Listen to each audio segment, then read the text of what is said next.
Hello everyone, my name is Mohideen Khan और आप मुझे देख रहे हैं एमकेएस केमिस्ट्री चैनल पे। तो जैसे कि गाइस आज जो हमारा टॉपिक होने वाला है वो है चैप्टर लेक्चर नंबर 2, जिसका नाम है हमारे पास में आज हम पढ़ने वाले हैं टाइप्स ऑफ केमिकल रिएक्शन के बारे में, यानी कि रासायनिक अभिक्रियाओं के प्रकार के बारे में हम पढ़ने वाले हैं। ये लेक्चर नंबर 2 है। पहले लेक्चर के अंदर हमने केमिकल इक्वेशन क्या होती है उसके बारे में डिस्कस किया था।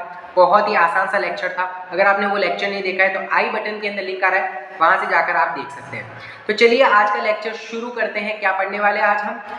रासायनिक अभिक्रियाओं के प्रकार के बारे में पढ़ने वाले हैं। इंग्लिश में बोले तो टाइप्स ऑफ केमिकल रिएक्शंस के बारे में हम पढ़ने वाले हैं। ठीक है, हिंदी और इंग्लिश दोनों में पढ़ेंगे, जैसे कि कोई दिक्कत लेने की बात नहीं है कि हिंदी अंग्रेजी वाला, ठीक है, दोनों में पढ़ेंगे। चलिए शुरू करते हैं। What is chemical reaction? अब सबसे पहले अपन को पता होना चाहिए कि केमिकल रिएक्शन क्या होती है। ठीक है, चलिए शुरू करते हैं। तो केमिकल रिएक्शन रासायनिक अभिक्रिया के बारे में जानते हैं यहाँ पे क्या होती है। ठीक है, old bonds are broken and new bonds are from this process is called chemical reaction. ठीक है, हिंदी में क्या बोलेंगे? पुराने बंध टूटते हैं तथा नए बॉन्ड का फॉर्मेशन होता है, इस प्रक्रिया को केमिकल रिएक्शन कहते हैं। मतलब ऐसा प्रोसेस जिसके अंदर पुराने बंध या बॉन्ड्स ब्रेक होंगे और न्यू बॉन्ड का फॉर्मेशन होगा, इस प्रोसेस को हम क्या कहते हैं? केमिकल रिएक्शन कहते हैं। That's very simple. अब 10th के लेवल में आपको कौन कौन सी अभिक्रियाओं के बारे में, कौन कौन सी रिएक्शंस के बारे में, ठीक है, तो आपको एक चार्ट दिख रहा होगा जिसके अंदर रिएक्शंस यानी अभिक्रियाएं कितनी है क्लास 10th के अंदर, उसको देखते हैं। तो 5 रिएक्शंस दिख रही है। सबसे पहले संयोजन यानी कॉम्बिनेशन रिएक्शन, दूसरी है हमारे पास में रिडॉक्स रिएक्शन यानी अपचयन उपचयन अभिक्रिया, और वियोजन यानी अपघटन अभिक्रिया जिसे डिसोसिएशन और डिकम्पोजिशन रिएक्शन के नाम से जानते हैं। फिर है द्विविस्थापन अभिक्रिया, डबल डिस्प्लेसमेंट रिएक्शन, और एक है डिस्प्लेसमेंट रिएक्शन। टोटल 10th के अंदर अपने 5 रिएक्शंस के बारे में डिस्कस करना है, बहुत ही आसान है। और आज हम इस लेक्चर के अंदर क्या पढ़ने वाले हैं? कॉम्बिनेशन रिएक्शन पढ़ने वाले हैं, संयोजन अभिक्रिया पढ़ने वाले हैं। तो चलिए शुरू करते हैं। उससे पहले मैं आपको बोल देता हूँ, वीडियो को लाइक करके चैनल को सब्सक्राइब जरूर कर दीजिए। चलिए शुरू करते हैं। ठीक है, तो सबसे पहले अपन को पढ़ना है what is combination reaction, what is संयोजन अभिक्रिया, क्या होती है संयोजन, यानी कि इसमें क्या होगा? 2 चीजें ऐड होगी। क्या होता है देख लेते हैं क्या होता है। ठीक है, तो ये reaction which 2 or more reactants combine to from single product is called combination reaction. Hindi में बोल देते हैं, कोई दिक्कत नहीं। ठीक है, ऐसी अभिक्रिया जिसमें 2 या 2 से अधिक अभिकारक मिलकर के एकल उत्पाद का निर्माण करते हैं, संयोजन अभिक्रिया कहलाती है। बहुत ज्यादा सिंपल है, मैं आपको एग्जांपल के थ्रू समझाता हूँ। जैसे कि आपके घर में आम लाते होंगे तो आम को पहले क्या करते हैं? छीलते हैं। आम को छीलने के बाद में क्या करते हैं? उसको काटते हैं और उसको मिक्सी में डालते हैं और उसके अंदर दूध चीनी वगैरह मिलाते हैं और मिक्सी में गोल गोल घुमाते हैं। ठीक है, और उसके बाद में आपका मैंगो शेक तैयार हो जाता है। तो उसमें आपने क्या क्या किया? मैंगो डाला, चीनी डाला, दूध डाला, ये 3 चीजें डाली और आपको क्या मिला? Single mango shake. यानी कि 2 या 2 से ज्यादा आपने रिएक्टेंट्स डाले और आपको प्रोडक्ट सिंगल मिला। तो इसी रिएक्शन, ये जो रिएक्शन हुई ना यहाँ पे कि 2 या 2 से ज्यादा प्रोडक्ट अपन मतलब कि रिएक्टेंट लिए, उनकी रिएक्शन कराई और सिंगल प्रोडक्ट अपन को मिलता है, तो इस टाइप की जो रिएक्शन होती है उसे क्या कहते हैं? Combination reaction.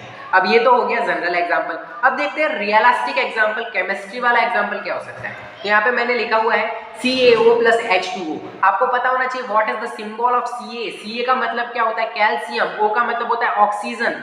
ठीक है, H2O वाटर का फॉर्मूला होता है। CaO जो है वो लाइम होता है, चूना, बुझा हुआ चूना बोलते हैं इसको हिंदी के अंदर। ठीक है, तो लाइम की रिएक्शन वाटर से करवाओगे, क्या होगा? देखो बहुत ज्यादा सिंपल है, इसमें कोई रॉकेट नहीं उड़ाना अपन को। यहाँ पे क्या होता है? इसका जो चार्ज होता है कितना होता है? +2 होता है और इसका होता है -2। आपको ध्यान रखने हैं। और जो वाटर होता है वो क्या होता है? H+ और OH- के अंदर टूटता है। लिख देता हूँ, जैसा कि ये जो होता है H+ और OH- के अंदर टूटता है। किसमें टूटता है? OH-। ठीक है, तो आपको रिएक्शन अगर बनाना नहीं आता है तो डिस्क्रिप्शन बॉक्स में लिंक गिवन है, आप देख सकते हैं व्हाट इज रिएक्शन, रिएक्शन कैसे बनाई जाती है, हाउ टू प्रिपेयर रिएक्शन। फिर बैलेंसिंग नहीं आती तो हाउ टू बैलेंस रिएक्शन, वो दोनों डिस्क्रिप्शन में है, पहले वो देख लीजिए ताकि आपको क्लियरिटी, मतलब कि एकदम क्लियर हो जाए, एकदम स्मूथ गाड़ी चले। ठीक है, तो यहाँ पे क्या होता है? ये जो पॉजिटिव वाला है इसके नेगेटिव वाले के साथ में निकलेगा। तो हमारे पास में बनने क्या वाला है? देखो हमारे पास में, देखो बताता हूँ मैं, Ca का कितना चार्ज है? +2 चार्ज है। ठीक है, O पर OH नेगेटिव यानी कि 1- चार्ज है। तो होता क्या है? ये जो नंबर है वो इसके पास में आ जाता है और ये वाला नंबर इसके पास में आ जाता है, यानी कि बनता क्या है हमारे पास में? CaOH ट्वाइस बन जाएगा, यानी कि इसको बोलते हैं कैल्शियम हाइड्रोक्साइड। इतनी बातें क्लियर हुई। और एनर्जी भी रिलीज होती है। ठीक है, और क्या रिलीज होती है? एनर्जी भी रिलीज होती है, यानी कि यहाँ पे ये चीज बनेगी और एनर्जी भी रिलीज हो जाएगी, ठीक है, ये चीज बनेगी, energy release, that is combination reaction. एक बार वापस रिपीट करता हूँ, ऐसे मतलब दो या दो से ज्यादा रिएक्टेंट आपस में रिएक्शन करते हैं और सिंगल प्रोडक्ट का फॉर्मेशन करते हैं, this reaction is called combination reaction, that's all.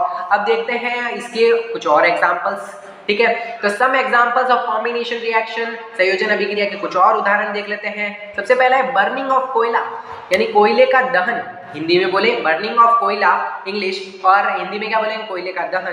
तो कोयले के अंदर होता क्या है, कार्बन होता है, ऑक्सीजन होता है, इन दोनों, ये दोनों क्या है, दो है, और इसको जब रिएक्शन होगा तो कोई एक चीज बनेगी, तो क्या होता है देख लेते हैं। यहाँ पे कार्बन जो कि सॉलिड फॉर्म में है, ऑक्सीजन जो कि गैसेस फॉर्म में है, इन दोनों की रिएक्शन होने से कार्बन डाइऑक्साइड गैस बनती है। कैसे बनती है, कोई ऑक्सीडेशन नंबर वाला फंडा याद रखना है, बाकी कुछ नहीं है रिएक्शंस के अंदर। देखो कार्बन की जो ऑक्सीडेशन स्टेट होती है +4, इसकी कितनी होती है -2, तो क्या बनना चाहिए था हमारे पास में C2O4, ठीक है। तो इसको सिंपलेस्ट रेशियो के अंदर लिखोगे तो क्या होगा, हमारे पास में CO2 बन जाएगा। बहुत सिंपल रिएक्शन है, बहुत ही ज्यादा सिंपल रिएक्शन है, ठीक है। दो reactants, product single, this reaction combination reaction. एक और एग्जांपल देख लेते हैं, एक और एग्जांपल्स, ठीक है, एक और एग्जांपल, ठीक है। तो है फॉर्मेशन ऑफ वाटर, ठीक है, फ्रॉम H2 and O2। अब H2 और O2 दोनों गैस होती है, आप सबको पता है, दोनों गैस की रिएक्शन आपस में होगी और क्या बनेगा, वाटर बनेगा। अब देखो बहुत ज़्यादा सिंपल है, जो हमारे पास में H होता है, मतलब कि जो हमारे पास में H होता है, सॉरी थोड़ा सा गड़बड़ हो गया, कोई बात नहीं। देखो हाइड्रोजन जो होता है उस पर +1 चार्ज होता है, सबको पता ही है, और ये दोनों जो होते हैं डायो एटॉमिक होते हैं। कैसे होते हैं, डायो एटॉमिक, तो इसके -2 चार्ज होता है, तो इसका नंबर यहाँ पे जाएगा, इसका नंबर यहाँ पे जाएगा। तो सिंपली बनना क्या है, H2O बना है, H2O बना है, ठीक है। लेकिन हम इसको जनरली ऐसे आयंस की फॉर्म में तो नहीं लिख सकते, H2 + O2 लिखना पड़ेगा। तो वैसे ही लिखना है, सिर्फ ये तो रिप्रेजेंट आपको सिखाने के लिए ऐसा करा गया है। यहाँ पे ये हटा दो, ठीक है, आपको समझने की वजह से, ठीक है। आपको लिखना कैसे है, इस तरीके से लिखना है। अब दिमाग में क्वेश्चन आएगा कि यहाँ पे हाइड्रोजन 2 है, यहाँ पे भी हाइड्रोजन 2 है, यहाँ पे ऑक्सीजन 2 है, लेकिन यहाँ पे ऑक्सीजन 1 है, गड़बड़ हो गई, रिएक्शन बैलेंस नहीं है। तो रिएक्शन बैलेंस करना तो बहुत ज़्यादा आसान है यार, पिछले लेक्चर के अंदर भी बताया था, ठीक है। तो कैसे करेंगे रिएक्शन को बैलेंस, यहाँ पे 2, यहाँ पे 2, यहाँ पे अपन को क्या करना पड़ेगा, 2 करना पड़ेगा ताकि ऑक्सीजन बैलेंस हो जाए। लेकिन हाइड्रोजन अनबैलेंस हो गया तो यहाँ पे वापस 2 लगा दो, हाइड्रोजन बैलेंस, पूरी रिएक्शन बैलेंस होती है, ठीक है। तो इस तरीके से कहानी चलती है, ठीक है। कैसे होगी रिएक्शन, या वाटर H2 गैस की रिएक्शन अपन किससे कराएंगे, O2 से कराएंगे, तो वाटर का मॉलिक्यूल बनेगा। बहुत ही ज़्यादा सिंपल रिएक्शन है, ठीक है। आगे चलते हैं, तो क्या है हमारे पास में अगला टॉपिक, तो वो है हमारे पास में reaction in which heat is release along with the formation of products are called exothermic chemical reaction. Hindi में क्या बोलते हैं कि जिन अभिक्रियाओं में उत्पाद के निर्माण के साथ साथ ऊष्मा भी निकलती है उसको अपन क्या कहते हैं, एक्सोथर्मिक या ऊष्माक्षेपिक अभिक्रिया। देखो ऐसी रिएक्शंस जिसके अंदर प्रोडक्ट जब बनता है उसके साथ साथ हीट भी निकलती है। जब सबसे पहले मैंने कॉम्बिनेशन की रिएक्शन कराई, उसके अंदर चूने की और मैंने वाटर की रिएक्शन कराई, उसके साथ में कैल्शियम हाइड्रोक्साइड प्लस हीट निकली थी। तो मैंने क्या बोला, प्रोडक्ट के साथ में हीट निकलती है ना, तो वो रिएक्शन क्या होती है, एक्सोथर्मिक। हिंदी में क्या बोले, ऊष्माक्षेपी अभिक्रिया है, exothermic reaction, that is very simple, ठीक है। अब देख लेते हैं और do you know that respiration is the exothermic reaction. जो हमारा रेस्पिरेशन होती है, रेस्पिरेशन जो हमारे बॉडी के अंदर एक प्रोसेस होती है, वो भी एक एक्सोथर्मिक रिएक्शन है। हिंदी में क्या बोलते हैं, श्वसन, ठीक है। श्वसन एक कैसी है, ऊष्माक्षेपी अभिक्रिया, दैट इज वेरी सिंपल, ठीक है। ये अपन को पता होना चाहिए, ठीक है। आप जानते हैं, यहाँ पे ऐसे ही लिखा हुआ है, ठीक है, ऊष्माक्षेपी अभिक्रिया होती है। और क्या बात है, the decomposition of vegetables matter into compost is also example of exothermic reaction. जो वेजिटेबल होते हैं उनमें, उनके अंदर जो मैटर होता है उसका कंपोस्ट बन जाता है, आपको पता है, ठीक है। ये रिएक्शन भी एक एग्जांपल होता है एक्सोथर्मिक रिएक्शन का, इससे अंदर से भी हीट निकलती है। मतलब ऐसी कोई भी रिएक्शन जिसमें प्रोडक्ट के साथ में हीट भी निकले, वो रिएक्शन होती है हमारे पास में एक्सोथर्मिक रिएक्शन, सिंपल है। अब देख लेते हैं, हिंदी में भी यही लिखा हुआ है कि कंपोस्ट बनाने में ऊष्माक्षेपी अभिक्रिया का उदाहरण होता है, ठीक है, वेजिटेबल्स का।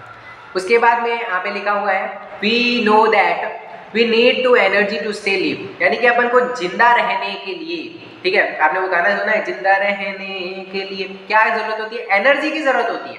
किसकी ज़रूरत होती है? एनर्जी की ज़रूरत होती है। तो वो एनर्जी कहाँ से मिलती है अपन को? जब हम खाना खाते हैं फिर उसका जब पाचन होता है तब उससे अपन को एनर्जी मिलती है, ठीक है।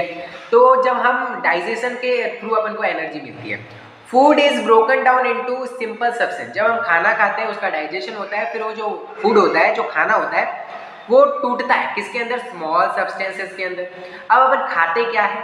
या तो वो चावल होता है, पोटैटो होता है, ब्रेड होता है, कंटेन कार्बोहाइड्रेट, यानी कि जो भी चीज़ हम खाते हैं उसके अंदर क्या होता है? कार्बोहाइड्रेट होता है। और कार्बोहाइड्रेट जो होता है वो टूटता है ग्लूकोज के अंदर। और ग्लूकोज जो है हमारे शरीर के अंदर जो कोशिकाएं होती है, जो सेल्स होती है, उसके अंदर जो ऑक्सीजन होता है उसमें जाकर के मिल जाता है। अब मिलने के बाद में क्या होगा भाई? अब मिलने के बाद में वो क्या करता है? हमारे बॉडी को एनर्जी प्रोवाइड करता है। That's very simple. और इस रिएक्शन को हम स्पेशल नाम देते हैं, that is known as respiration. और ये हम चैप्टर 6 के अंदर डिटेल में पढ़ते हैं। बहुत ज़्यादा सिंपल है। देखो यहाँ पे ग्लूकोज जो है ऑक्सीजन से रिएक्शन करता है, कार्बन डाइऑक्साइड वाटर बनाता है, उससे एनर्जी बनाता है। That is exothermic reaction, energy निकल रही है। ग्लूकोज अपन को पता होना चाहिए C6H12O6 the molecular formula of glucose. Oxygen के साथ में मिलता है। ऑक्सीजन कहाँ से? बॉडी की सेल्स के अंदर ऑक्सीजन होती है। दैट्स वेरी सिंपल, ठीक है। हिंदी में भी वही लिखा है। सब जानते हैं कि जीवित रहने के लिए ऊर्जा की जरूरत होती है। सबको ऊर्जा की जरूरत है यार। ये ऊर्जा हमें कहाँ से मिलती है? भोजन से, फूड से, ठीक है। और ये छोटे छोटे टुकड़ों में टूट जाता है, जैसे चावल, आलू, हमारे पास में ब्रेड। कार्बोहाइड्रेट के स्रोत होते हैं एक तरीके से, सोर्स ऑफ कार्बोहाइड्रेट। और कार्बोहाइड्रेट ग्लूकोज के अंदर टूट जाता है। ग्लूकोज हमारे शरीर की कोशिकाओं को उपस्थित ऑक्सीजन के साथ में मिलता है और क्या करता है? ऊर्जा प्रदान करता है। इसको श्वसन यानी रेस्पिरेशन कहा जाता है। दैट्स रियली वेरी सिंपल, ठीक है। तो आज के लेक्चर में बस इतना ही। वीडियो पसंद आए तो लाइक कर दीजिए, चैनल को सब्सक्राइब कर दीजिए। मिलते हैं जल्दी की नेक्स्ट वीडियो के अंदर। उससे पहले मैं आपको बोलना चाहता हूँ, आपको अगर बैलेंसिंग रिएक्शन नहीं आती तो ये वाली वीडियो जरूर देख लीजिए, ठीक है। मिलते हैं अगली वीडियो में। Thanks so much.